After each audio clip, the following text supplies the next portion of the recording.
Nuestra bienvenida al señor ministro de Agricultura, Aurelio Iragorri, al director general del ICA, el doctor Luis Humberto Martínez, y a todos los demás miembros del Gobierno Nacional que nos acompañan, a los colegas.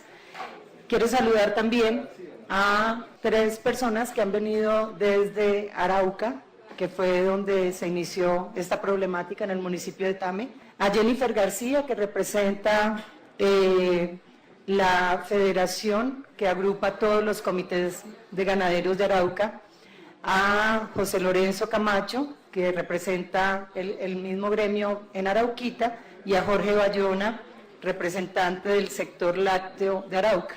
Especial deferencia con ellos por haber sido quienes padecieron en primer término esta situación y hoy están con una economía totalmente paralizada, como tendremos oportunidad de verlo. Bueno, siguiente, vamos a tratar de darle como la mayor agilidad a este debate. Pero inicio diciendo esto, ministro, y a todos los que nos siguen en este tema tan importante. El tema de moda en el país es la aftosa. Lo que pasa es que no creemos que no es conveniente que se siga manejando de acuerdo a las posturas o a los intereses.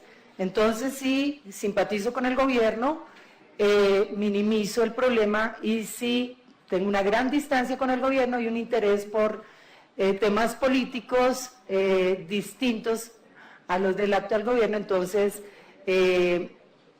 emito unas alarmas profundas, distorsiono un poco la información. Acá hemos visto verdades a medias, alarmas reales y otras bastante infladas.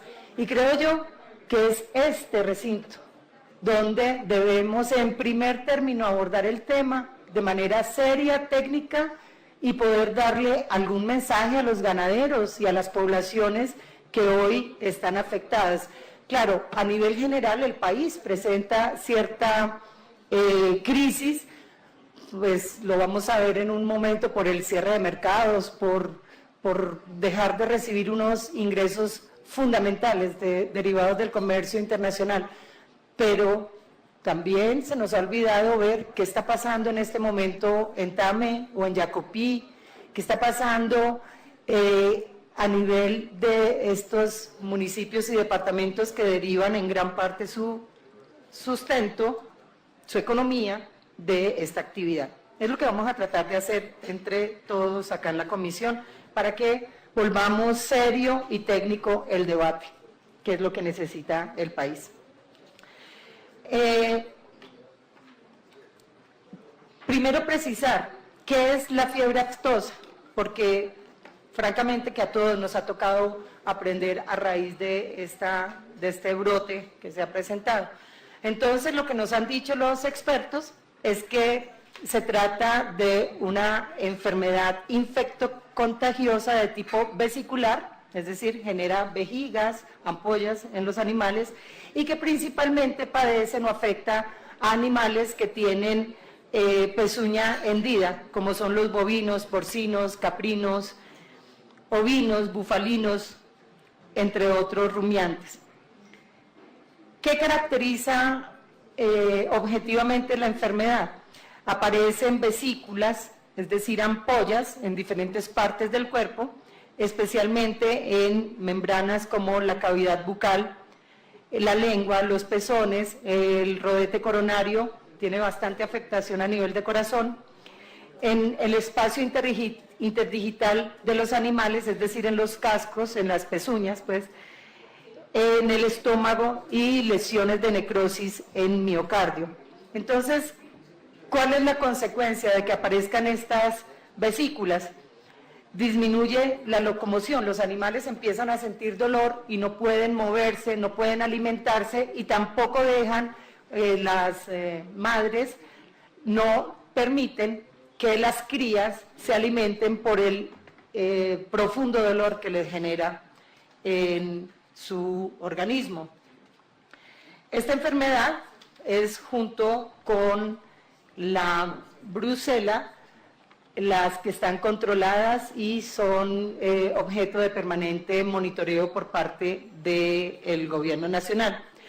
La forma de evitar esta enfermedad es con vacunación. Se supone que donde el ganado está efectivamente vacunado y con las condiciones técnicas, pues no debería presentarse en el caso de los bovinos, y por eso la vacunación debe efectuarse bajo supervisión del ICA. Se supone que debe ser así, pero ahora veremos si efectivamente esto está ocurriendo en el país. Una aclaración que consideramos importante es que no es una enfermedad zoonótica, es decir, no afecta a los humanos, y esto es algo que está demostrado científicamente.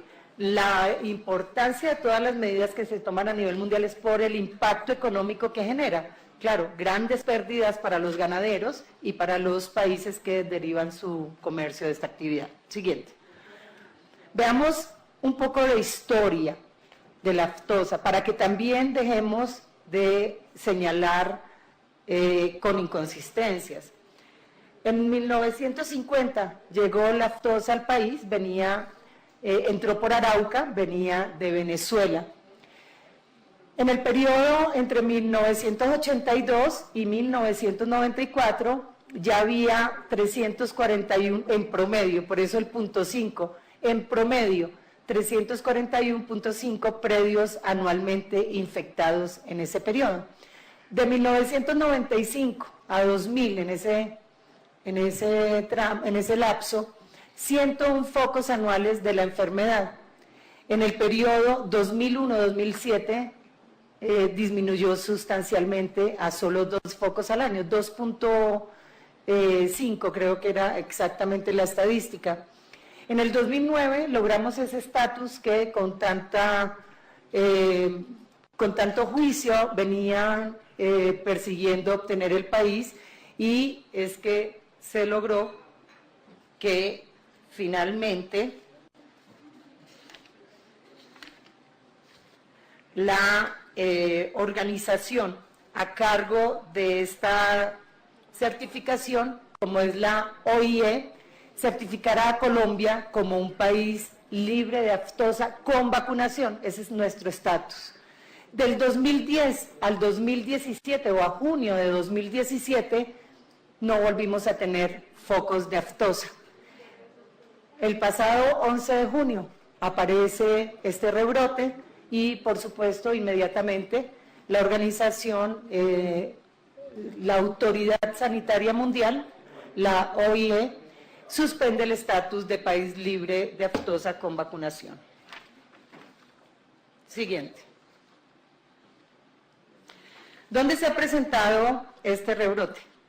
Aunque inicialmente me gustaría aclarar que foco y brote son dos términos diferentes. Foco de fiebre aftosa es cuando se detecta la enfermedad en un predio, y el brote es cuando en el mismo sector varios predios presentan esta enfermedad.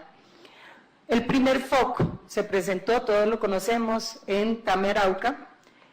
El país lo conoció el 24 de junio, pero en realidad desde el 11 de junio el ICA tomó las muestras y hizo las revisiones pertinentes y reportó ante esta organización internacional de epizootias que había un foco allí en este lugar del país. Este primer foco es detectado en esta finca de Arauca y es para llamar la atención en un aspecto, porque este predio estaba certificado, registrado ante el ICA y tenía todos los registros y las certificaciones al día, los requisitos sanitarios al día. Allí el predio tenía 136 animales y 7 presentaron la enfermedad. No todos estaban infectados, solo 7. Dieron positivo en fiebre aftosa tipo O, que es una de las 7 cepas que tiene el país, que se presentan en el país. Eran 7 y se dio baja sanitaria o fusil sanitario a 297 reses para contrarrestarlo. El segundo foco ya es un brote porque se presentó en Jacopí, en 3 veredas de este municipio. El mismo tipo de aftosa, idéntico al de Tame, afectó 8 predios en 3 veredas y 134 animales. Se sacrificaron 631 reses. El tercer brote, el tercer foco fue en Cúcuta. Se presentó hace poco, el 18 de julio, en un corregimiento de Cúcuta, que el ministro ha insistido mucho en eso, es prácticamente territorio que se comparte con Venezuela a 300 metros de la frontera, en un predio del corregimiento de San Faustino. Este predio es sospechoso, no sé si ya esté confirmado, pues de ser el sitio por donde se venía trayendo de contrabando estas reses infectadas desde Venezuela. Allí fueron 117 animales sacrificados. Y el cuarto foco se presentó en Tibacuy, esto es en Cundinamarca, fueron 18 animales afectados y la explicación es que tiene nexo directo con lo que ocurrió en Jacopí. Siguiente. Anterior. Acá vale la pena resaltar que esto ha tenido unas pérdidas inmensas. Es difícil cuantificarlas y ahora lo voy a decir por qué, pero digamos que para los exportadores en principio se acercan a 25.000 millones de pesos por esta situación. Siguiente. Y sobre las causas del brote de fiebre aftosa, vamos a limitarnos a las grandes causas comprobadas. La primera, relajamiento en controles de las zonas de alta vigilancia, que vamos a ver que es una categoría especial. Algunos problemas o inconsistencias más bien en los ciclos de vacunación y el manejo de las guías sanitarias de movilidad interna. Por supuesto, la causa externa más importante es el contrabando, en lo que está ocurriendo con Venezuela, que está llegando infectado al país este ganado. Siguiente. Las zonas de alta vigilancia. Este mapa nos muestra lo que ocurre entre Colombia y su vecino Brasil y Venezuela, sus vecinos. Una zona de alta vigilancia es un concepto que la Organización Sanitaria Mundial, la OIE, estableció con el fin de separar una zona libre de aquellas que no cuentan con ese estatus sanitario, estableciendo una zona de 15 kilómetros de ancho desde la frontera en donde se deben adelantar acciones permanentes de vigilancia epidemiológica diferenciada. No se le puede dar el mismo tratamiento que a otros lugares, así esté establecida como zona con el estatus libre de aftosa, pero al ser vecino de otro que no lo es, tiene esta connotación especial. Para el caso de Colombia, la zona de alta vigilancia fue establecido como uno de los requisitos específicos para poder certificar toda la zona oriental del país en el año 2009 como libre de aftosa con vacunación. Esta zona separa la zona libre de la zona de protección ubicada en el departamento de Norte de Santander con la República Bolivariana de Venezuela, que no cuentan con estatus sanitario alguno frente a la fiebre aftosa. La resolución 3333 de 2010 establece que en estas zonas se adelantan acciones de vigilancia especial y da 6 condiciones permanentes que deben realizarse. Y de allí es que podemos decir que no ha sido tan riguroso el mantenimiento de estas medidas. La primera es un registro sanitario de predio pecuario, la identificación individual de los bovinos y bufalinos, el control a la movilización, la georreferenciación de los predios que están ubicados allí, la vacunación sistemática contra fiebre aftosa de toda la población bovina y bufalina y la atención de notificaciones de cuadros compatibles de manera inmediata. El límite de atención máxima es 24 horas, debe haber una reacción inmediata por parte de la autoridad sanitaria. El control de la movilización de la salida de estas zonas de vigilancia especial con medidas diferenciadas incluye visita previa al predio. Cuando se va a movilizar ganado de esta zona, debe previamente visitarse el predio, verificar que no hay ningún brote de aftosa. Hay que, digamos, hacer directamente por parte de la autoridad sanitaria casi que el registro de ese ganado que se va a comercializar. Sin embargo, a nosotros, tengo que decirlo, que en la oficina ha llegado información y nos han pedido mantener la reserva de los nombres, que quisiéramos poder socializarlos, pero no es posible porque ellos sienten que de alguna manera existe un riesgo con este tema, que allí, en estas zonas, no se está dando el proceso con el rigor que establecen las normas, que ya no se dan, por ejemplo, ya no se limita la vacunación para los atos que estén allí a la vista, sino que el control sanitario, se limita a los predios más visibles, más cercanos, pero no se da esa visita predio a predio a todos los de la zona como se hacía en otras oportunidades. No se verifica en estos predios si hay una variación sustancial, si aparece un número superior de reses que puedan dar lugar a la sospecha del contrabando. Y creemos que este factor de la trazabilidad, de la identificación plena, desde que nace o desde que llega a estos predios del ganado, no se puede perder, porque allí es donde radica el mayor riesgo, el riesgo más alto de contagio, como en efecto ocurrió. Siguiente.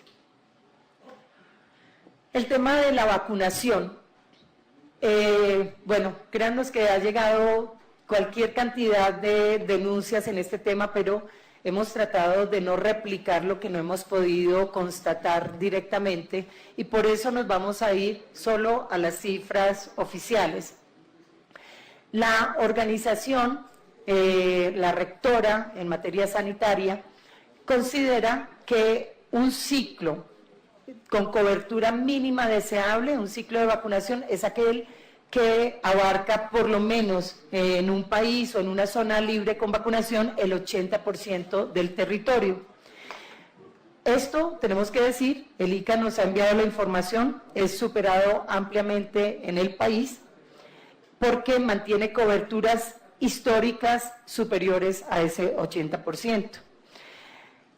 Con un especial énfasis en el incremento del número de animales vacunados en el segundo semestre de 2016 con respecto al segundo semestre de 2015, donde se reportó un incremento de 1.200.000 animales vacunados respecto del ciclo anterior, lo cual es bastante llamativo. El primer ciclo del 2017 terminó apenas en junio 21 y en algunas zonas donde por lluvia o por otras razones no se había podido hacer en ese mismo tiempo, acaba de culminar el 8 y el 11 de julio de este año. Pero las denuncias que hacen algunos ganaderos es que en la aplicación de las vacunas no se está haciendo un control estricto y general. Se está entregando la vacuna a los ganaderos y no se verifica por parte de un vacunador del ICA que efectivamente se apliquen. Y esto rompe el ciclo y pone en riesgo a que el país pierda ese estatus que con tanto esfuerzo se ha logrado. Siguiente. Las guías sanitarias de movilidad interna son un instrumento muy importante. es el documento que expide el ICA, mediante el cual registra el cumplimiento de todos los requisitos sanitarios de los animales que se están transportando, que se van a movilizar en el territorio. El ICA viene realizando esfuerzos para ampliar los lugares donde se expiden estas guías, y creo yo pues que es fundamental ampliarlos y lograr que haya una rigurosidad total y absoluta, porque hoy ya se vienen presentando denuncias sobre guías espurias, guías alteradas, y que incluso hay cobro por hacer ese tipo de falsificación de documentos. Es decir, que la autoridad debe estar supremamente atenta a verificar que las guías sean auténticas, para que no se utilice como un instrumento para movilizar ganado que no está efectivamente revisado en todo el aspecto sanitario. En cuanto a los puestos de control sanitario, los puestos de control sanitario son lugares donde se hace el control directo, se verifica la condición del ganado y que lleve la guía debidamente expedida. Entonces, con eso es con lo que se logra que se verifique si se está cumpliendo o no todo el manejo sanitario. Todos los vehículos de ganado, todos, deben pasar por estos puestos y entregar la información que se solicita. Son 82 puestos actualmente de control de movilización interna distribuidos en 16 departamentos. Y sobre eso haremos una anotación más adelante, porque pues desde ya queremos decir que 82 puestos de control son insuficientes para el volumen de ganado que se moviliza internamente. Siguiente. Y la causa externa es el contrabando. Es supremamente complejo controlar esta situación. Todos sabemos las circunstancias de esa frontera, las circunstancias de nuestro país vecino. Hay logros, tengo que decirlo, logros importantes. Se han aprehendido 1.196 cabezas de ganado y 141.761 kilos de carne y despojos comestibles. Es decir, que el incremento en las aprehensiones ha sido evidente. Animales vivos se incrementó en un 313% y carne en canal en un 892%. ¿Es suficiente? No es suficiente. ¿Se ha avanzado? Sin duda alguna. Siguiente. ¿Cuáles son las consecuencias de este brote de aftosa? La pérdida del estatus sanitario, el cierre de los mercados, la caída en exportaciones, las pérdidas para los ganaderos. Vamos a la primera, la pérdida del estatus sanitario. Sobre ello tenemos que decir que es básicamente grave por el mensaje tan fuerte que envía al mundo, o a nuestros socios comerciales, y nos deja pues en la situación que tienen países africanos y asiáticos que ya habíamos superado hace bastante tiempo. Siguiente. El cierre de mercados, acá es donde empieza, ya no es solo un tema de imagen, ya es un tema económico. Nuestros mercados principales son Cuba. No es un gran comprador de carne, no tenemos que hacer tampoco exagerar las cifras, porque la verdad es que solo hasta hace muy poco tiempo, hasta noviembre del año pasado, finalizando el año pasado, se logró materializar este proceso comercial de admisibilidad sanitaria con Cuba. Sin embargo, no es bueno que se nos cierre ningún mercado, porque al contrario, hay unas metas que nos obligan a ir ampliando la posibilidad de exportar este producto. Perú.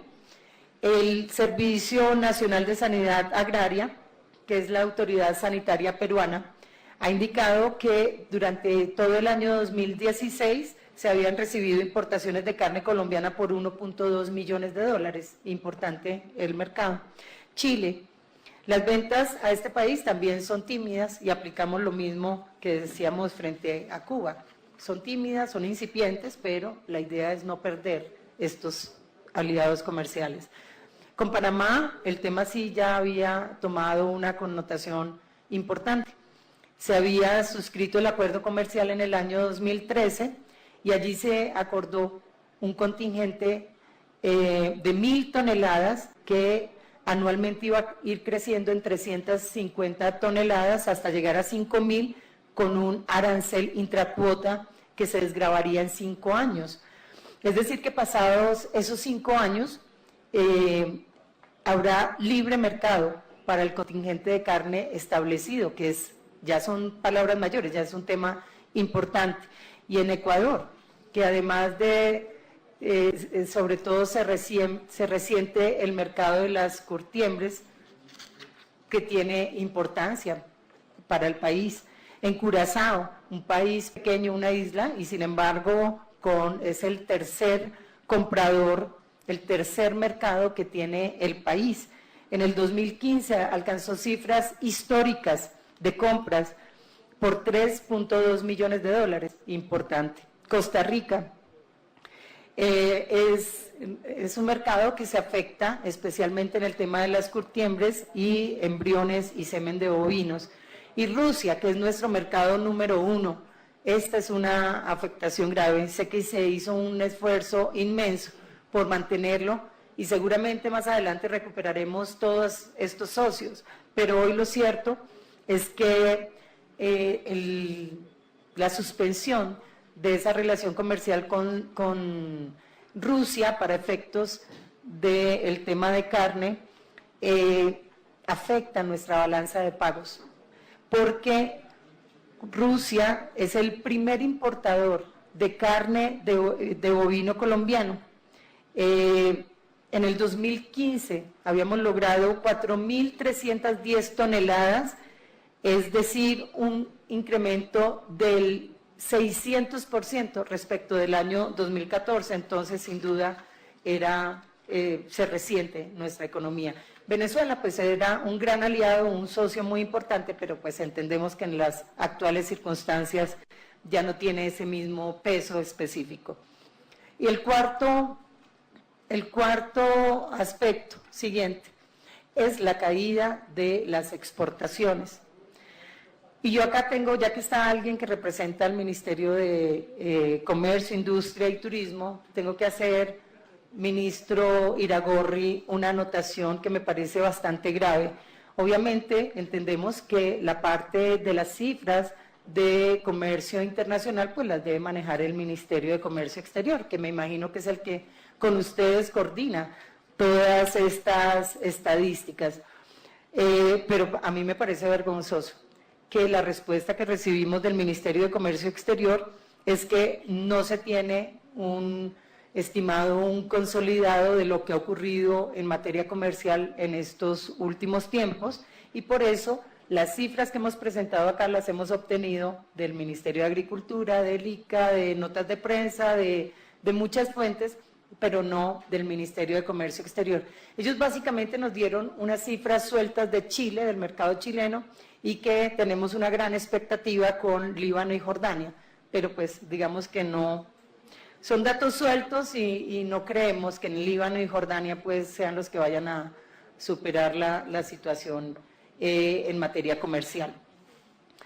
Estos mercados que hemos mencionado, Rusia, Curazao, Cuba, Chile, que han sido cerrados, revisten importancia para el país. De manera global teníamos unas metas y era que para el 2018 teníamos que haber logrado ampliar las ventas externas a 445 millones de dólares, y este tema del ganado era muy importante dentro de esas cifras, dentro de esas metas, porque en el 2016 La carne bovina garantizó exportaciones por más de 34 millones de dólares, es decir, que sí termina afectando todas nuestras cuentas y nuestras proyecciones. Siguiente. Pero tal vez uno de los puntos más importantes es lo que este aspecto genera en materia de pérdidas para los ganaderos. Bajan los precios y se dificulta la movilización de todos estos semovientes. Siguiente. Y veamos rápidamente, ya vamos a culminar, qué es lo que ha venido pasando para los ganaderos, para los que derivan de verdad el sustento de sus familias de manera directa de esta actividad.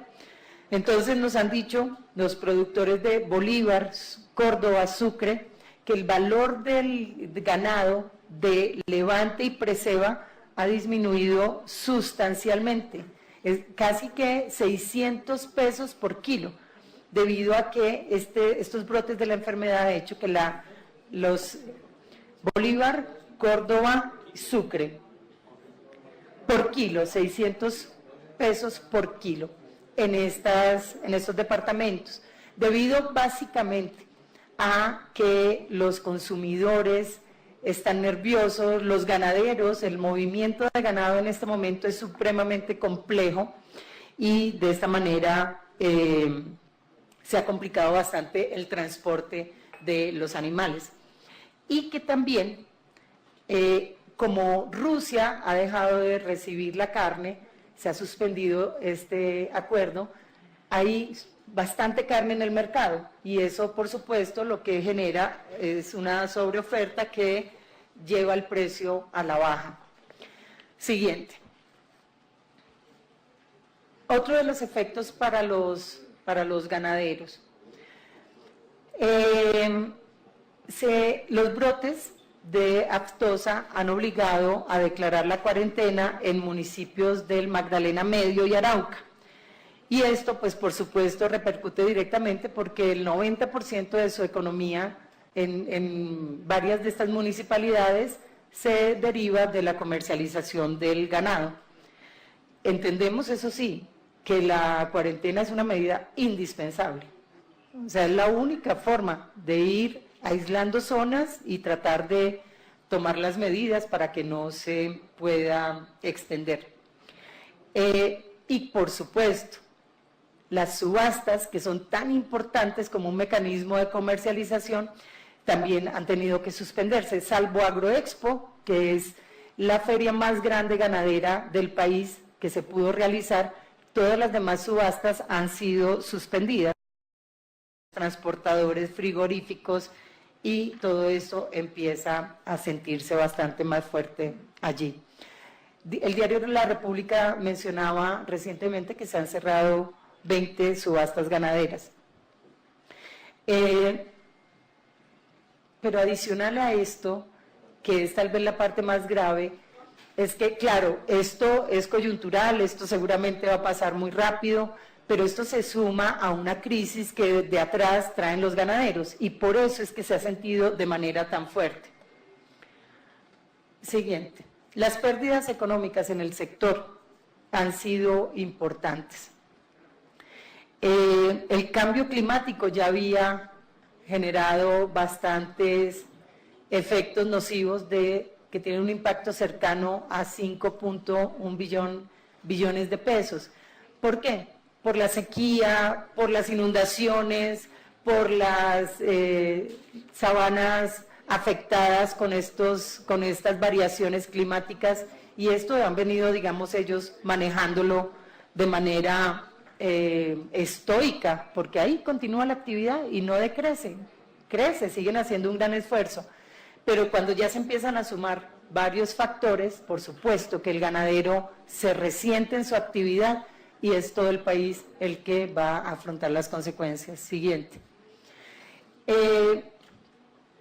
Los grandes problemas que tiene el renglón ganadero y lechero, en buena parte, han sido estos. Entonces, decíamos que el brote de aftosa, que el bajo precio de la leche, las afectaciones locales, pero todo eso puede fortalecerse, darle un manejo, ministro, si lográramos sacar adelante un viejo propósito. Desde el ministerio de Juan Camilo Restrepo hasta el suyo, siempre hemos hablado de la necesidad de la democratización del gremio. Nosotros presentamos en el año, ¿en qué año presentamos? Tal vez desde el 2011, 12, empezamos a socializar un proyecto de ley que iba en ese sentido. Es que en la medida en que logremos que los pequeños productores ganaderos participen en el manejo, en las políticas del gremio, puedan hacer una parte real, haya una democratización de ese sector, esto va a funcionar muchísimo mejor. No solo el manejo de los recursos, que son importantes, pero digamos, más allá de eso, es poder establecer políticas para esos pequeños y para todo el país, no solo para unos sectores. Porque lo fundamental de todo esto, lo que tiene que ocurrir después de esta crisis, es que salga una renovada política que permita a los ganaderos salir adelante. Es un renglón demasiado importante, es un sector fundamental y esto es lo que tenemos que lograr, que el precio de la leche, y en esto quiero mostrar, por ejemplo, una política del gobierno. Entonces, el precio de la leche desde junio se anunció, junio de este año, se anunció que el gobierno iba a hacer un esfuerzo para mantener el precio del litro de leche al productor en por lo menos 1.020 pesos. Y para eso destinó unos recursos importantes y le asignó 221 pesos por litro. Sin embargo, esta medida se destinó a unos sectores, a unos departamentos, pero quedaron por fuera otros. El Comité Araucano nos decía que ellos estaban por fuera y que de esa manera actualmente comercializan a 450 pesos el litro. Y esto, pues digamos que en zonas de tanta violencia, pues no es lo ideal y es lo que tenemos que lograr superar. Y como siempre, tratamos de ser propositivos y de presentar propuestas para el sector siguiente, que son, digamos, lo que todos sabemos que se debe hacer. Es una política integral de desarrollo del renglón ganadero y lechero, aprovechar esta coyuntura, este momento, donde hay una sensibilización especial para que repensemos el sector y adoptemos medidas que, tengo que decirlo, deben ir acompañadas de un mayor presupuesto. Porque al ICA, ahorita mismo en este proyecto de presupuesto, se le asignan 162.000 millones para sanidad agropecuaria e inocuidad agroalimentaria. Y yo creo que con esa suma es bastante complejo poder avanzar en ese tema. Yo sí creo que debemos luchar desde la Comisión por lograr un mayor presupuesto para esa tarea específica sanitaria que hoy representa tal vez lo más importante en materia ganadera para el país.